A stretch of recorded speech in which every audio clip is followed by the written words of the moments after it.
যুব বিশ্বকাপ জয়ী দুই ওপেনারের সাথে আরও একবার জায়গা পেলেন মোহাম্মদ নাঈম শেখ। টিকে যাওয়া সাইফুদ্দিনের সাথে স্কোয়াডে ফিরলেন নাসুম। তবে আরও একবার উপেক্ষিত থাকলেন দুর্দান্ত ছন্দে থাকা সৌম্য সোহানরা। লঙ্কানদের বিপক্ষে সিরিজ জিতে বাড়ি ফেরার দিনই এবার ঘোষণা হলো পাকিস্তান সিরিজের স্কোয়াড। লিটন দাসের নেতৃত্বে শেষমেশ কারা জায়গা পেলেন টি-20 স্কোয়াডে, এ নিয়ে বিস্তারিত জানবো প্রতিবেদনে। যে এই মাঠে কেউ খেলুক আর না খেলুক, শাক মেহেদী খেলবে। এটার মানে এটাও না যে মিরাজ খুব একটা ভালো বোলার না বা ভালো ব্যাটসম্যান না।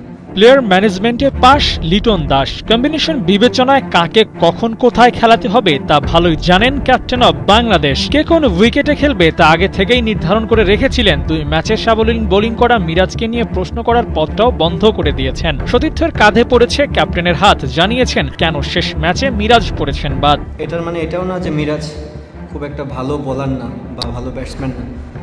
কন্ডিশন যতই ভালো হোক, শাক মেহেদী যতই ভালো পারফরমেন্স করুক, অ্যাজ এ টিম যখন আমি লিডার টিম বানাবো, আমি চেষ্টা করব সারফেসটার উপর চিন্তা ভাবনা করে। যদি আমি মনে করি সারফেস বোলিং ফ্রেন্ডলি হবে, আমি ডেফিনেটলি সব ম্যাচ শাক মেহেদীকে খেলাবো। যেদিন বুঝবো যে না সারফেস একটু ব্যাটিং ফ্রেন্ডলি, মেহেদী মিরাজ কামব্যাক করবে।